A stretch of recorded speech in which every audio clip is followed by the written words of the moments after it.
Welcome to Work Liberated. Welcome, Andrea Mackenzie. Andrea Mackenzie is a conservationist, and for the last 12 years, she's been the general manager of the Santa Clara Valley Open Space Authority in California's San Francisco Bay Area. She and her team have been working to preserve open space, wildlife habitat, and working lands. For over 35 years, Andrea has worked to create innovative and visionary conservation plans, policies, and public finance measures to support healthy ecosystems, communities, and economies. Welcome, Andrea. Thank you, Margaret. It's a pleasure to be here. So tell us a little bit about what all that means. What do you do if you were speaking to somebody who had no idea about conservation or open space? What would you say if you were at a party? What do you do? I'd say, hi, I'm Andrea Mackenzie. Nice to meet you. I work for this really cool government agency located here in the Silicon Valley called the Santa Clara Valley Open Space Authority. And because of you support us. We protect the natural world and the agricultural lands around our cities for future generations. Awesome. And can you tell us a little bit about the properties that the Santa Clara Valley Open Space Authority manages, stewards for those people, whether they're visiting the Bay Area or they live in the Bay Area? Sure. Well, our public agency has a territory of about 1,000 square miles of Santa Clara County. We're a public agency that buys land, both wildlife habitat, open space, farmland that's at risk of being developed. And we do that for the benefit of the public. And we also operate a system of open space preserves, basically parks for people and nature. And this system is open to the public 365 days a year, free of charge. We have a dedicated team of open space technicians that manages those lands to make sure nature is sustained and people have an excellent visitor experience when they go to interact with nature. Great. And there's so many things I want to ask about why it's important to conserve open space, but I'll wait on that. My next question is, how did you get into this business? Why did you decide to get into this business? Sometimes you don't decide to get into a business. Something calls you to the work. And I would say since I was a child, I've had a deep love and affinity for nature. I've had very strong protective instincts about protecting the natural world and wildlife and wild spaces. And so I went to college in environmental studies and urban planning, and some people would see those as kind of an odd combination, but I grew increasingly interested over the years in how nature interacts with people and urban spaces and how important nature is to the sustainability of our urban areas and our cities. And so, when I was a little kid, I grew up watching Wild Kingdom on TV. I wanted to be a National Park Service ranger when I grew up, and kind of that was the direction that I went. And it turned out there are some pretty cool jobs out there that you don't know about when you're in school or you're growing up. And one is working for government agencies that protect nature and provide places for people to interact with nature, whether they're national parks or state parks. Or here in the San Francisco Bay Area, we have a wonderful system of open space preserves and open space districts that operate those for the benefit of the public. Cool. So the name of this podcast is Work Liberated. How does people spending time in open space, in nature, how does that benefit a human being, especially in experiencing the connection with their highest self, with their spiritual self? You're everywhere you read, Mary Oliver and many other authors, get out to nature, get out to nature. Why does it work? Why is nature a conduit for us to be operating at our highest and best self? Why do you think it is? Well, in my generation, when we were growing up, we would just go play in what we called the woods. Your parents said, be home by dinner time. and you'd go have an experience in nature, and intuitively it made you the person that you are today. It's a different world now. We're a much more crowded world, and the amount of green space that we have, especially close to where we live, is shrinking. We're a fast-paced world. We're a technology-driven world. And even as we do so much around the world that is shrinking the amount of habitat, we need it more than ever. We need interaction with green space. We need it for our mental health, our physical well-being. And we also need it as a life support system. People don't often think about that. You know, nature and the natural world is our life support system. We depend upon nature to give us clean air, clean water, to balance growth, to provide places for biodiversity to thrive, to support our well-being for future generations. So it's not a nice to have, it's a must have. And so we need that more than ever, especially close to where we live. And that's the role of agencies like mine, is to provide sustainable green spaces, wild spaces for nature and people to thrive. And there's plenty of studies out there that show that as children interact with nature, it sparks their intelligence. They're more empathetic creatures. They're more willing to work with people, and they understand their place in the world. And so those are just some of the reasons why nature near us is so important. Yeah. Yesterday or last week, I was doing a photo shoot, and I took the dog out and the photographer, and there was a whole school that was teaching the kids in the park. And I thought that was really interesting. We used to do that when I was little. We used to go out and go for walks and go for hikes. But my kids, they never did that with my kids. It was never going outside. And so I hope that things are going back to getting the kids outside. So you knew that this was your calling at some level as a little girl. Can you tell us a little bit about what the open space does, the Santa Clara Valley Open Space Authority does every day? Like, you happen to be a customer of mine. So I know that one of your people goes out and actually makes sure that those trails are equipped for people to go on. And then you have somebody to train. But all in all, why did you pick it, and why have you stayed 12 years? And what do they do? Which is probably one of the reasons you picked it. Well, I talked a minute ago about sometimes you don't decide what you're going to be in life. There's a calling. And my calling has really been to inspire and motivate people to protect the natural world. And the Santa Clara Valley Open Space Authority is a place where that calling can come to fruition in one of the most dense population, areas of dense population, the center of innovation, very diverse cities.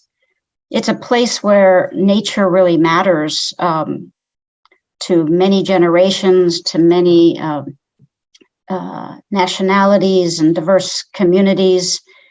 And so what we are doing on a day-to-day basis is we are acquiring land that's for sale on the market that could be turned into offices or warehouses, sometimes big mansions out on green space. And we're not typically doing that kind of work right in the cities, but kind of outside of cities. So we're buying land to protect it. We're evaluating what the resources, the natural resources and the wildlife and the conditions of the creeks and streams that are on these lands. We're getting kind of taking the pulse of what's happening on the land. We're educating the residents that this place belongs to them and why they should get out there and enjoy it and connect their families to nature. We're often informing local land use policy or even state policy in California to better inform planning and investments and decision-making, that it includes nature in the center of those discussions and includes nature, not just for nature's sake, but also for people. So we're monitoring legislation. And we're looking at investments in nature and working with lots of partners to make sure that there's funding available to protect wild spaces, to provide environmental education to the public, to restore these lands, to manage them for the benefit of nature and people. So we have people all the way from real estate professionals to IT professionals, HR, administration.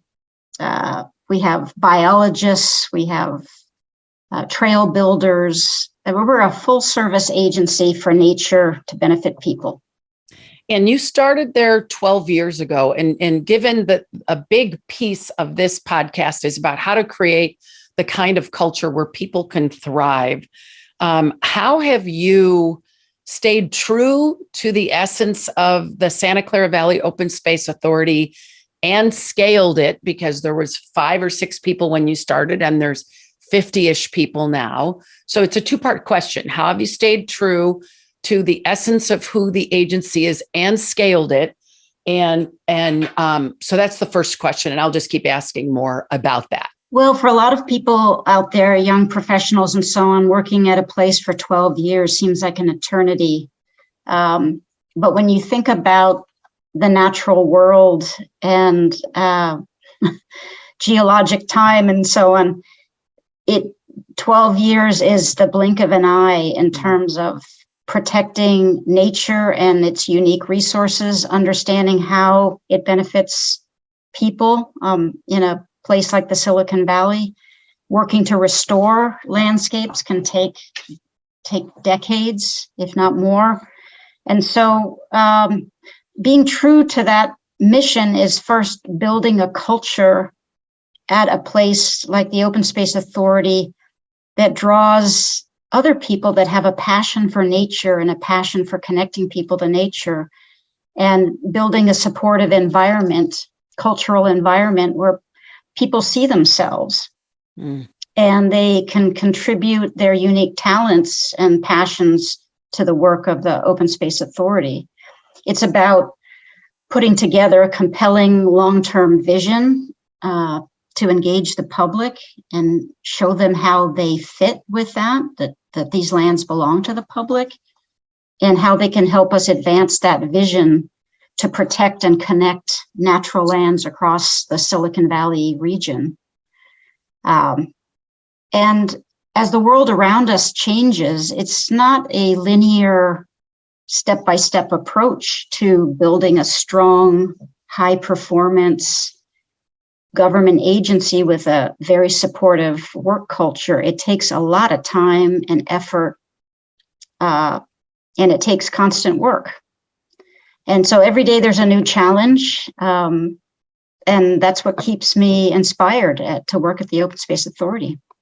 And how do you inspire those that work for you? Like, we are living in a time right now where climate and nature and weather is completely and totally unpredictable. And then they'll look at, okay, well, this is what these folks do. They're working to conserve this. How do you keep people as a leader inspired, even when evidence is showing we might need to be a little nervous and scared rather than inspired? How do you shift that for people that work with you? Well, it's not about protecting people and your employees from what's happening all around us. It's about engaging them and giving them a seat at the table. I think foundationally, you need to build a culture of hope and courage. And one of my favorite quotes is from a professor of environmental studies at Oberlin College, who said, "Hope is a verb with its sleeves rolled up." And that's what it's all about, right? You have hope for the planet, but it's going to take work, and it's going to take collaboration, and it's going to take courage and risk taking. It's no longer about business as usual, top-down management, short-term thinking. Those are becoming relics. And now it's about adaptation, judicious risk-taking, collaboration, taking action, and working with your team to make sure that they're part of forming the solutions. And one of the first things I do to inspire my people is to be visible. And one of the things I think it's important for leaders to be visible about is your passion. I grew up with a scientific father who told me that I should let my idealism be shown off in my free time, and I needed to keep my head down and do the hard work. And I actually think there's a place for both. You need to roll up your sleeves and get to work, but you also need to let your passion be visible. I talked about developing a supportive environment and culture for the staff, and let every employee know that they matter.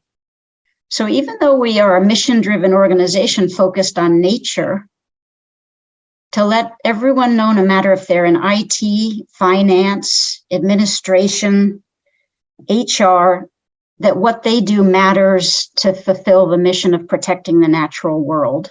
And then also just to give staff opportunities to develop their leadership skills. And sometimes that might mean failing, but it also means learning. And I think increasingly, and I'm learning this every day, as recently as yesterday, that we need to find ways to let our employees' passions and unique skills and talents find a place in the organization, not just based on a static job description, but what they can bring to the organization. So those are some of the ways of inspiring my people. Yeah. So Andrea, what you're really talking about is in the 4 components of an emergent culture, people need self-actualization. And that's what you're talking about when you're saying connect their passions to the purpose of the Santa Clara Valley Open Space Authority. And then that what they do matters. People need significance. They need to know that they're contributing. And you also mentioned collaboration and bringing their ideas to the table, which is this whole affiliative piece where it's not coming down from the mount high, this is what we're doing, but asking, what do you guys think we should do? So how are you, and how have you changed as a leader? Because, your dad's perspective of keep your head down and get to work was a perspective of the command and control way to run a company. And you and I have grown up and actually seen command and control move to affiliate and collaborate. So how have you had to change?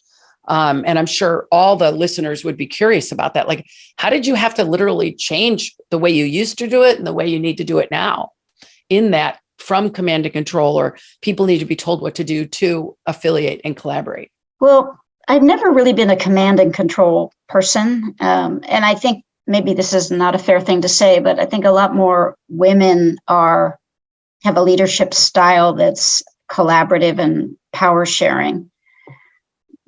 But I also have been a person who long thought, if I don't do it, who will?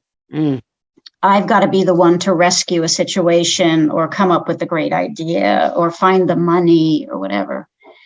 And I think I've learned over the years that while I can have that strong sense of responsibility, it's much more effective and powerful if I share it. And, the old African proverb, if you want to go fast, go alone. If you want to go far, go together. And I have learned over the years in working with my team and my staff through a lot of ways that the more we build teams, the more we give away the work, the more we get curious about what a different idea or approach might be, the stronger we are and the more resilient we are in the long run.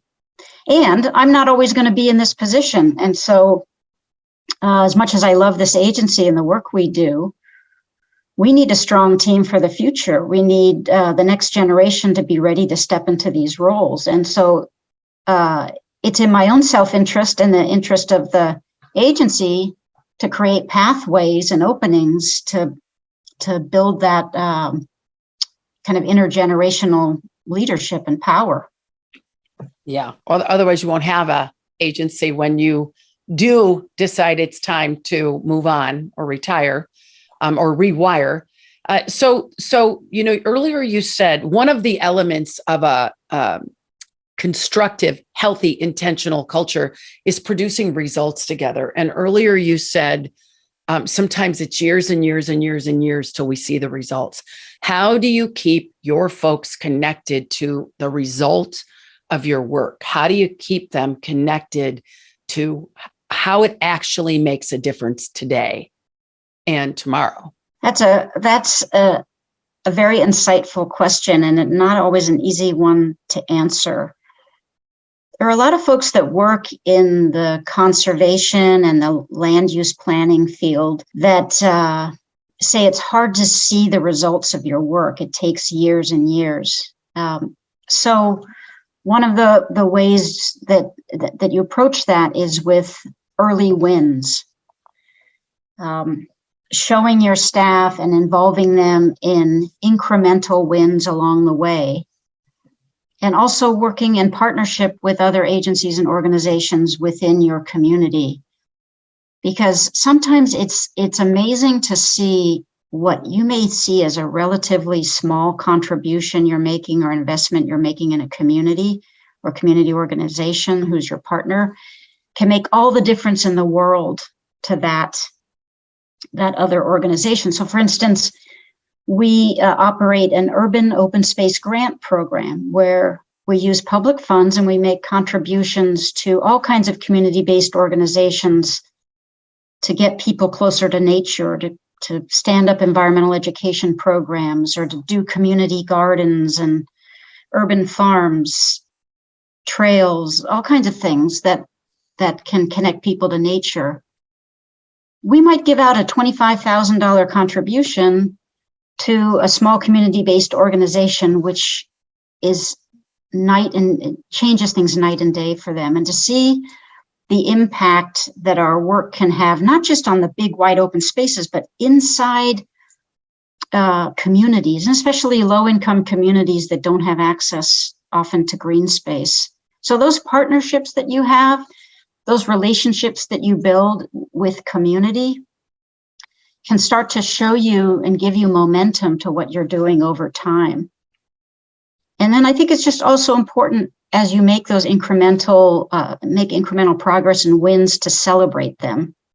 Because as many people say, it's not a sprint, it's a marathon. And you have to pace yourself.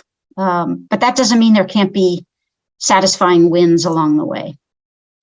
And so the final piece, and it's never really final, but in having a healthy, intentional culture is to have humanistic leadership, where you really understand the human part of work, people's humanity. And even without ever knowing that, ever since I've known you, I would call you a humanistic leader.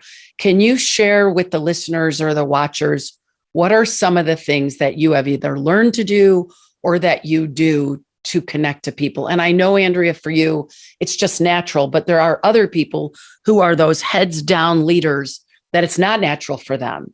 So what are some of the ways that you connect with employees, partners, staff, leaders, so that they know you care? Well, it's ironic in a way when your career choice or calling is about the natural world, but you realize along the way that it's all about human relationships. That's what gets it done. You know, one of my sheroes is Jane Goodall, and obviously she pioneered the understanding of chimpanzees and how closely related they are to humans. But her big breakthrough was understanding the importance of villages and townships around these areas of habitat. And if people were doing well, then wildlife would be doing well. And so there's been a lot of learning in my career about the people aspect. And I think, leaders talk about this a lot, the practice of manage by walking around. And it's more difficult these days in the post kind of pandemic world, but interacting with people as people, getting curious about their lives, their highs and their lows, I think is important. I mentioned earlier being vulnerable as a leader. showing my passions, what gets me excited, not being afraid to laugh at myself, giving away important assignments or giving away power to others. And that's not the same as dereliction of duty, and understanding the difference between those, celebrating the wins, getting out in nature, getting out on the open spaces we've protected, and bringing everybody together. There's nothing more joyful than when our entire group of 50 gets out on lands, and you've got the biologists with the trail builders, with the HR, with the IT, everybody seeing their unique role in the organization working together. That's great. Yeah. That's great.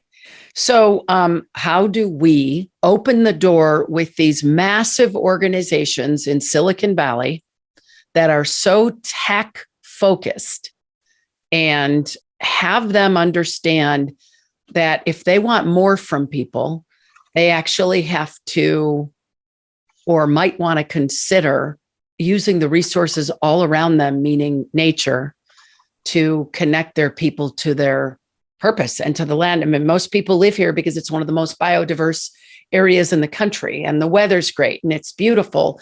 But if we're working all day and we're in front of the computer, we don't get to see that. So how do we, and what have you experienced? Am I just thinking they don't understand it, or do they all understand it and they're all donating money and they're all going on hikes, and they're, instead of taking people to Dave and Buster's, they're taking people to the Coyote Valley?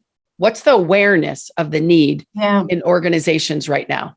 Well, if you've been paying attention at all, you've heard scientists say we've got 10 years to make a sizable difference in responding to climate change. You heard me say a minute ago that in a short period in history, the blink of an eye, really, when you think about the planet's history, we have put 1 million species at risk of extinction.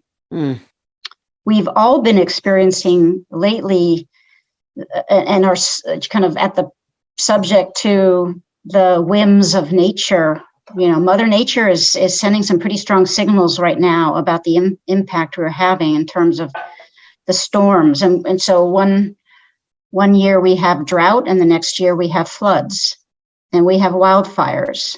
And in places all around the country and the world, and even in our own communities, sometimes the hardest hit are the communities that can at least afford and are the least resilient to that. So it's really important. And even in a place like Silicon Valley, nature matters. I mentioned nature is our life support system upon which we all depend. And nature is, I want to say this really to those who work and depend on the Silicon Valley for their employment, that nature is one of the best, if not the highest return on investments that we can make. When we invest in nature and steward nature and take care of her, she looks out for us in terms of clean air and clean water, controlling floods, providing food, generating areas for everyone, no matter their race, age, zip code, to go to and experience mental and physical health. We need nature more than we know. And so one of the things in our 30th year here at the Open Space Authority here in 2023, that we're really calling upon Silicon Valley to invest in the protection and the restoration of the natural world right here in Silicon Valley, because the implications for that and the benefits of that are incalculable. And so our tech hub here in Silicon Valley is pretty impressive. We have, the spaceship building for Apple, and we have the Google investment in downtown San Jose, and just, a lot of really amazing things happening. But sometimes they're happening within kind of an internal bubble of that company. And I think it's really important. We've heard the term before, corporate responsibility, but it's so much bigger than that now. It's It's a moral and spiritual responsibility to the planet to do something to invest in the habitability and the sustainability of our planet right in your own backyard. And, there's no better role model for that than Yvon Chouinard and what he has done with Patagonia and his creation of the 1% for the Planet program, which allows companies to give back to nature and to the natural world to better the environment for nature and people. So we're all in this together. And even for people like me that have an overdeveloped sense of responsibility, no one person can do it all. No one company can do it all. No one community or government. We've all got to work together, and we've got to do it now. Yeah. Yeah. And you have two big things coming up. You have an anniversary event this year. Can you tell us about that? We have a couple big events coming up. In the last 3 years, working with our partners at the Peninsula Open Space Trust and the City of San Jose, we've acquired over 1,500 acres of valley floor in the Coyote Valley, one of the most important remaining undeveloped landscapes in the San Francisco Bay Area. So we're going to be celebrating that with a lot of friends of the Open Space Authority and elected officials that we would like to understand more about the importance of nature. We're going to be doing that celebration in May at the Tilton Ranch, which is now a 2,000 acre protected ranch that will be opening to the public in the coming years as an amazing open space. And then come October, we're opening our newest open space preserve.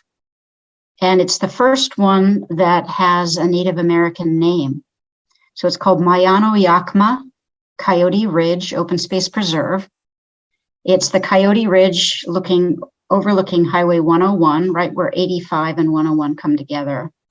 It's one of the most sensitive habitats remaining in Santa Clara County. It's home for the bay checker spot butterfly and serpentine grasslands, and some of the most outstanding views available in Santa Clara County. We'll be opening that to the public in the early part of October. So we're really excited about that.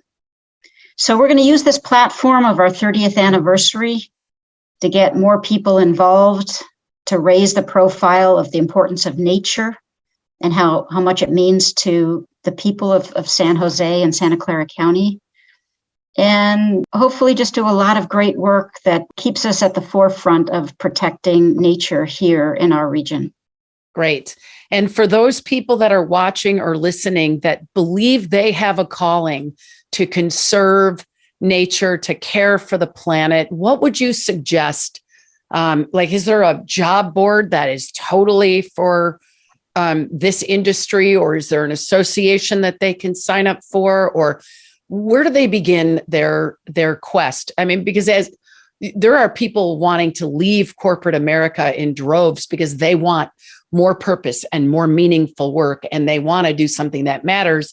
And yes, you've got the Santa Clara Valley Open Space Authority, but also who Andrea is she serves on boards for the entire region and multiple different organizations. So how do they go about getting into this industry? Thanks, Margaret. Well, depending on where you are and on your path, if you're still in college, talk to your professors in the environmental studies or the environmental planning or urban planning departments. They are connected to these webs of nonprofit organizations and government agencies. You can send me an email at amackenzie@openspaceauthority.org. I'm happy to direct you to nonprofit organizations or other government agencies that are looking for people. There are some tremendously passionate and dedicated conservation, environmental, social justice organizations working together in the Bay Area. I happen to sit on the board of an outstanding organization called Together Bay Area, which is a coalition of all the open space, conservation, restoration organizations and agencies across the 9 counties of the Bay Area. You can find Together Bay Area on the internet, and they have a job board for the entire Bay Area. Oh, that's great. Yeah, and you can come to our conference if you're interested on in May. Together Bay Area is putting on, and just learn more about the work and how you can get involved. Great. And where is that in May? Together Bay Area will be holding its spring summit, May 9th, I believe it is, at the Rosie the Riveter National Park in Richmond. Oh, great. We're going to be having some great speakers there. And it's just a gathering of the very diverse clan of people dedicated to nature here in the San Francisco Bay Area. Great. Well, thank you so much, Andrea, and keep up the good work. And thank you for sharing your passion and the need for everybody to have an interest in what's happening in the world of nature. Thank you so much. Thanks for being here.